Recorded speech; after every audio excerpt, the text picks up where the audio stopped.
नमस्कार, आप देख रहे हैं इंडिया वॉचर। मैं हूं आपके साथ स्नेहा सिंह। वक्त हो गया दिन भर के 5 बड़ी खबरों का, तो चले शुरुआत करते बड़ी खबरों के साथ। जहां नीट यूजी 2026 परीक्षा रद्द होने पर दिल्ली के पूर्व मुख्यमंत्री और दिल्ली विधानसभा में नेता प्रतिपक्ष आतिशी ने कहा, एक बार फिर नीट परीक्षा का पेपर लीक हो गया है। जब नीट का पेपर लीक होता है तो 20 लाख छात्रों के सपने एक ही दिन में चकनाचूर हो जाते हैं। 20 लाख परिवारों के सपने टूट जाते हैं। नीट की तैयारी के लिए एक छात्र अपनी जिंदगी के 2 से 3 साल समर्पित कर देता है। अपने बच्चों को नीट कोचिंग दिलाने के लिए माता पिता अपनी पूरी जिंदगी कमाए वो पैसा जिसे उन्होंने बड़ी मेहनत से जमा किया होता है, कोचिंग फीस पर लाखों रुपए खर्च करके लगा देते हैं। लेकिन जब नीट का पेपर लीक होता है तो इन 20 लाख परिवारों के सारे सपने पल भर में टूट जाते हैं। एक बार फिर से नीट का पेपर लीक हो गया है। जब नीट का पेपर लीक होता है तो एक दिन में 20 लाख बच्चों के सपने कुचल दिए जाते हैं। 20 लाख परिवारों के सपने टूट जाते हैं। नीट की तैयारी करने के लिए एक स्टूडेंट 2 से 3 साल का अपना समय देता है। दिन में 12-12, 14-14 घंटे पढ़ाई करता है। कई बार अपना गांव छोड़ के, अपना घर छोड़ के किसी दूर शहर में छोटा सा कमरा लेकर रहता है और वहां पढ़ाई करता है। माता पिता अपने बच्चों को नीट की कोचिंग करवाने के लिए अपने खून पसीने की कमाई, जिंदगी भर जो उन्होंने पैसा इकट्ठा किया होता है, वो लाखों रुपए कोचिंग में लगा देते हैं। क्यों? कि उनके बच्चे को अच्छा भविष्य मिल पाए, कि उनका बच्चा उनसे एक बेहतर जिंदगी जी पाए, कि उनका बेटा, उनकी बेटी डॉक्टर बने, देश के लिए कुछ करे, अपने परिवार के लिए कुछ करे। लेकिन जब नीट का पेपर लीक होता है तो एक बार में इन 20 लाख परिवारों के सारे सपने टूट जाते हैं। मैं आज देश के प्रधानमंत्री नरेंद्र मोदी जी से पूछना चाहती हूं कि आप साल दर साल बच्चों के साथ परीक्षा पर चर्चा करते हैं कि परीक्षा कैसे देनी चाहिए, उसकी तैयारी कैसे करनी चाहिए। मैं ये जानना चाहती हूं कि आपके अंडर जो मंत्री काम करते हैं, जिनका काम है ये परीक्षा करवाना, जिनका काम है नीट का एग्जाम करवाना, क्या आपने उनसे कभी परीक्षा पर चर्चा नहीं करी? क्या आपने उन अफसरों से कभी परीक्षा पर चर्चा नहीं करी कि कैसे पेपर सेट होगा, कैसे वो सील्ड में रखा जाएगा, कैसे वो लीक नहीं होगा? क्या आपने पुलिस से कभी परीक्षा पर चर्चा नहीं करी कि कैसे बिना लीक हुए देश के अलग अलग सेंटर में पेपर पहुंचेगा? बच्चों के साथ तो आपने इतनी बार परीक्षा पर चर्चा कर ली मोदी जी, पर आज देश के सामने परीक्षा में आप फेल हो गए हैं। आप 12 साल से देश के प्रधानमंत्री हैं और उन 12 साल में 4 बार नीट का पेपर लीक हो चुका है। 2017 में, 2021 में, 2024 में और अब फिर से 2026 में। जब 2024 में नीट का पेपर लीक हुआ तब 30 लाख, 40 लाख, 50 लाख रुपए देकर पेपर खरीदे गए। इतने बच्चों के 100% मार्क्स आ गए जो सारे एक ही सेंटर से थे और 20 लाख बच्चों के सपने टूट गए। और जिन लोगों ने पेपर लीक किया था उनका क्या हुआ? महाराष्ट्र के उप मुख्यमंत्री एकनाथ शिंदे ने प्रधानमंत्री नरेंद्र मोदी की अपील पर कहा, प्रधानमंत्री मोदी ने अपील की है कि डीजल पेट्रोल का इस्तेमाल कम से कम कीजिए। उनका आह्वान राष्ट्र हित में है। युद्ध बाहर के देशों में हो रहा है लेकिन उसका परिणाम सारी दुनिया पर पड़ रहा है। हमें ये अपील स्वीकार करनी चाहिए। मैंने भी अपना काफिला घटा दिया और ईवी गाड़ी का इस्तेमाल करूंगा। एक नहीं, 2 बार 3 बार अपील किया है कि डीजल पेट्रोल ये जो इसका इस्तेमाल जितने कम कर सकते उतने कीजिए। और इसलिए उनके आह्वान जो है वो देश हित में है, राष्ट्र हित में है और उनका उसमें वैयक्तिक कोई का स्वार्थ नहीं है। ये जो युद्ध जन्य परिस्थिति है, युद्ध हुआ है, वो हमारे देश में नहीं हुआ है लेकिन उसके परिणाम अन्य देशों को भी भुगतने पड़ते हैं। इसलिए भविष्य में आते समय, आने वाले काल में कोई भी दिक्कत हमारे देशवासियों को ना हो, इसलिए उन्होंने ये निर्णय लिया है। कोविड में भी उन्होंने ऐसी अपील जनता से की हुई थी और उसी वजह से कोविड में भी हमारा भारत जो देश है वो सुरक्षित रहा। और इसलिए ये जो अपील उन्होंने की है ये अपील को मान्य करना चाहिए, स्वीकारना चाहिए। और इसलिए मैं खुद भी एक ईवीएम, ये इलेक्ट्रिक व्हीकल जो गाड़ी है, इलेक्ट्रिक व्हीकल से मैं जा रहा हूँ। और हमारे जो कॉन्वॉय में जितनी भी गाड़ियां, जो आवश्यक गाड़ी जितनी है, सुरक्षा विषय जितनी भी गाड़ी है, उसको रखकर बाकी गाड़ी जितने कम कर सकते हैं उतने कम करूंगा। प्रधानमंत्री जी का जो आह्वान है, अपील है, उसको सभी ने स्वीकार करना चाहिए। कल ही हमारे राज्य के मुख्यमंत्री देवेंद्र जी ने भी कहा है, जितने हो सकता है उतना यहाँ पर जितनी इसका नियोजन हो जाए, डीजल पेट्रोल ईंधन की बचत हो जाए, कम इसका इस्तेमाल हो जाए, इसके ऊपर ध्यान देना चाहिए। और ये जो है आने वाले संकट को हम कैसे टाल सकते हैं। और इसलिए हमेशा प्रधानमंत्री नरेंद्र मोदी जी ने नेशन फर्स्ट, देश पहले, बाकी सब बाद में, और इसलिए ये देश हित है और देश हित सर्वतोपरि है। और इसलिए राष्ट्र हित और देश हित के लिए ये उन्होंने निर्णय लिया है। विपक्ष को मेरा कहना है कि पॉलिटिक्स जो है, राजनीति करने के लिए कई मौके मिलते हैं, लेकिन इसमें राजनीति करने के बजाय और कई मौके मिलेंगे तब करो। इसमें तो सभी लोगों ने साथ देना चाहिए, देशवासियों के हित में, राष्ट्र के हित में। ये जब जब प्रधानमंत्री मोदी जी देश के हित में निर्णय लेते, तब तब ये विपक्ष वाले देश में भी उनकी बदनामी करते, विदेश में जाके बदनामी करते। लेकिन आज कांग्रेस ने इतनी बार बदनामी करने के बाद आज कांग्रेस कहां पर है, देखिए उसकी क्या हालत है।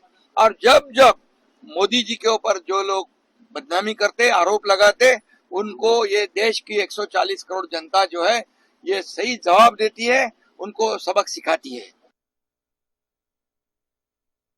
और दिल्ली से है, जहां नीट यूजी 2026 परीक्षा के पेपर लीक के आरोपों के बीच रद्द होने पर आपके राष्ट्र संयोजक अरविंद केजरीवाल ने कहा 2017, 21, 24 में पेपर लीक हुए थे, उस समय सीबीआई को जांच सौंप दी गई। क्या सीबीआई ने कुछ किया? इस बार भी सीबीआई को जांच सौंपी गई। क्या सीबीआई कुछ करेगी? सीबीआई उन्हीं लोगों को रिपोर्ट करती है जो देश में पेपर लीक करा रहे हैं। जब से मोदी सरकार है तब से कुल 93 पेपर लीक हुए हैं। करीब 6 करोड़ युवाओं का भविष्य इन पेपरों में बंद था। इससे शक तो पैदा होता है, क्या इनके नेता पेपर लीक करा रहे हैं? सीधे बात करने के लिए आया हूं। आप सब लोग समझदार हैं, पढ़े लिखे हैं। मेरी बात को बड़े ध्यान से सुनना और गौर करना। नीट का पेपर लीक हुआ है। हर बार की तरह इस बार भी जांच सीबीआई को सौंप दी गई है। हर बार की तरह इस बार भी सीबीआई ने 10-15 लोगों को गिरफ्तार कर लिया है। हर बार की तरह इस बार भी 3-4 महीने में ये सारे छूट जाएंगे, इनको बेल मिल जाएगी। और हर बार की तरह इस बार भी ये सारे छूटे हुए बदमाश फिर से अगले साल के नीट के पेपर को लीक करने की तैयारी शुरू कर देंगे। मैं आप सब लोगों से पूछना चाहता हूं, थक नहीं गए ये सब सुन के? बड़ी घिसी पिटी सी स्क्रिप्ट है, बड़ी घिसी पिटी सी स्टोरी है। सीबीआई पे भरोसा बचा है क्या? सीबीआई कुछ करेगी? 2017 में पेपर लीक हुए, सीबीआई को जांच सौंप दी गई, आज तक सीबीआई ने कुछ किया? फिर 2021 में पेपर लीक हुए, सीबीआई को जांच सौंप दी गई, आज तक सीबीआई ने कुछ किया? फिर 2024 में पेपर लीक हुए, जांच सीबीआई को सौंप दी गई, सीबीआई ने कुछ किया? फिर 2026 में अब पेपर लीक हुए, जांच फिर से सीबीआई को सौंप दी गई। आपको लगता है सीबीआई कुछ करेगी इस बार भी? और 2024 में तो हद ही हो गई। 2024 के जो मास्टरमाइंड थे उनको सीबीआई ने गिरफ्तार किया। कानून के मुताबिक गिरफ्तारी के 90 दिन के अंदर चार्जशीट फाइल होनी होती है, नहीं तो आदमी को ऑटोमेटिक बेल मिल जाती है।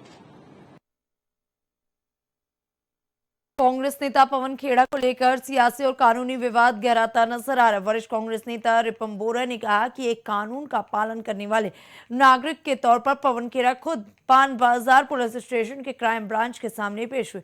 उन्होंने दावा किया कि पवन खेड़ा ने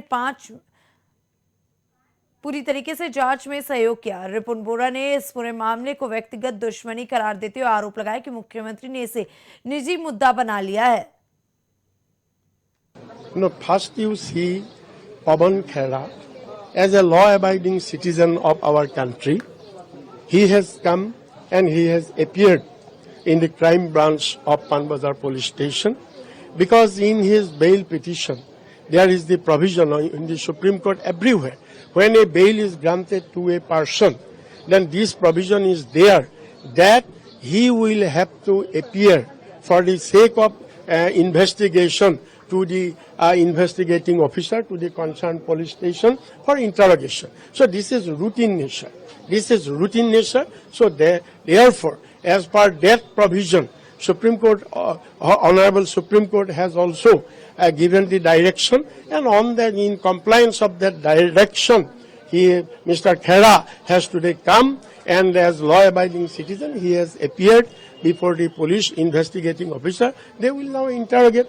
They will interrogate, and after interrogation, he will be released. What do you think, what the Congress party think about the routine interrogation, or it is like a personal vendetta? No, it is definitely, it is personal vendetta, and because Chief Minister has taken it as his personal issue, if CM is embarrassed because CM ordered for his arrest for a very petty reason, just he has raised the allegations. In a society, in a country, in a state, so many people may raise allegations. Fact is, whether the allegations are true or not, that will be ascertained by the competent court. So, Pawan Khera has raised the allegation. So, on that basis, CM has taken it as a personal issue, and he issued order for arrest of Pawan Khera, but the police could not arrest him. Even in Guwahati High Court also, his bail was rejected, and ultimately we got justice. He got justice in Supreme Court. Supreme Court has seen the entire paper since there is no any mala fide. So therefore, Supreme Court has granted the bail. So therefore, now CM since it is an embarrassment for the CM, so he may go for vindictive petition. He may go for vindictive. By that way, he can be detained. Khera can be detained, given harassment, detaining for 5 hours, 6 hours, 7 hours, repeatedly interrogating. He may be harassed, but we are prepared. We Congress people, we are prepared for that. But beyond that, the police cannot do. Police will have to release him on this case. After interrogation, police cannot arrest him, police cannot detain him. Jammu Kashmir के उप मुख्यमंत्री सुरेंद्र चौधरी ने जम्मू कश्मीर में शराबबंदी पर कहा ये मांग पीडीपी और भाजपा कर रही है। वे मांग कर रहे हैं कि जम्मू कश्मीर में शराबबंदी होनी चाहिए। 11-12 साल उनकी सरकार रही तो उसमें ये क्यों बंद नहीं किया उन्होंने? जब हमारी सरकार 2014 से पहले थी तो उसमें कितनी शराब की दुकानें थी? फिर जब 11-12 साल भाजपा और पीडीपी की सरकार रही तब उसमें कितनी शराब की दुकानें खुली? 14 से पहले नियम था कि मंदिर, धार्मिक स्थल या शिक्षण संस्थान के 500 मीटर के दायरे में शराब की दुकान नहीं खुलेगी। आज आप देखें कहां खुली है। ये सब भाजपा पीडीपी के समय में खुले हैं। डिमांड कौन कौन कर रहा है? सभी जो पॉलिटिकल पार्टी, कोई सभी नहीं कर रही। पीडीपी और बीजेपी कर रही है। आप सीधा बोलिए कि बीजेपी और पीडीपी डिमांड कर रही है कि जम्मू कश्मीर में शराबबंदी होनी चाहिए। तो भैया 11-12 साल उनकी हुकूमत रही, पीडीपी और बीजेपी की सरकार रही, तो उसमें ये क्यों नहीं बंद किया? उन्होंने कर देना चाहिए था। हमें क्यों बार बार पूछते हैं कि भाई बंद कर दो, बंद कर दो?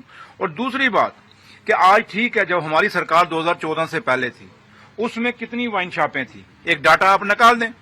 और फिर जब 11-12 साल जो 2014 के बाद जम्मू कश्मीर में सरकार रही, वो बीजेपी और पीडीपी की सरकार रही, उसके बाद कितनी वाइन शॉपें खुली? ये जितनी एवरी नूक एंड कॉर्नर पे शराब की दुकानें खुली हैं, आप देखें कितनी खुली हैं। आज हालात ये हैं कि एक वक्त था जब 2014 से पहले जो उमर अब्दुल्ला सरकार थी, कांग्रेस के साथ कोलिशन में थी, उस समय ये एक रूल था कि 500 मीटर मंदिर के पास, किसी रिलीजियस जगह के पास या एजुकेशनल इंस्टीट्यूशन के पास ऐसी कोई जगह थी जहां बैन किया था कि उसके पास में कहीं शराब की दुकान नहीं खुलेगी। आज आप देखें कहां कहां शराब की दुकानें खुली। ये पूरे जितने भी आज जो आउटलेट जो हैं शराब के, आप मुझे बताएं किसके दौर में आए? वो लोग जो बीजेपी आज खप डाल रही है शराबबंदी के लिए, वो पीडीपी जो खप डाल रही है शराबबंदी के लिए। इसलिए आज मुझे लगता है कि ये जो बात उछाली जा रही है, ये वो लोग जो बार बार ये कह रहे हैं शराब को बंद किया जाए, शराब को बैन किया जाए, और जिन जिन स्टेटों में बैन हुई, क्या वहां कालाबाजारी कितनी हुई, कितनी का आज क्या उन स्टेटों में लोग शराब नहीं पी रहे क्या? लेकिन फर्क इतना है कि वो एक कालाबाजारी से के थ्रू पी रहे हैं, बाहर से ब्लैक मार्केटिंग बड़ी ज्यादा बढ़ गई शराब की। लेकिन उसके बावजूद भी ये कुछ लोग ऐसे हैं, अचानक जब बात ये चल रही है कि जम्मू कश्मीर में नशा बहुत हो गया है, ड्रग्स बहुत हो गए हैं, उस ड्रग्स को खत्म करना है, और अचानक ये कहां से बात उठ गई? जैसे ही ये बात चली कि जम्मू कश्मीर को नशा मुक्त करना है, ड्रग्स मुक्त करना है, तो नशा क्या है, किस नशे की प्रायोरिटी है हमारी? सबसे बड़ी प्रायोरिटी पहले वो ड्रग्स जो हमारे बच्चों को, हमारी नस्लों को खत्म कर रहा है, उसको खत्म करने की जरूरत है। शराब की दुकानें बंद हो जाएंगी तो क्या हो जाएगा? क्या ड्रग्स पे, ये लोग ड्रग्स पे क्यों नहीं इतना जोर डाल रहे? इसका मतलब ये वो कुछ ऐसे लोग हैं जो ड्रग्स से लोगों का ध्यान हटा के शराब की तरफ मोड़ रहे हैं, ताकि शराब की तरफ लोग पब्लिक जो हो जाए और नशे से फिर पीछा छूट जाए। लेकिन मैं लोगों से, आप लोगों के चैनल के माध्यम से लोगों को अपील करूंगा, ये वो लोग, चंद लोग हैं जो आपके बच्चों को ड्रग्स में घुसेना चाहते हैं, जो चाहते हैं कि ड्रग्स जम्मू कश्मीर में फैले, और वो आप लोगों की अटेंशन डाइवर्ट करके शराब की तरफ लगाना चाहते हैं। शराब को जम्मू कश्मीर में आज पी जा रही है। फिलहाल दिन भर की 5 बड़ी खबरों में बस इतना ही। देश दुनिया की ऐसी तमाम बड़ी और अहम खबरों को देखने के लिए बने रहें इंडिया वॉच के साथ।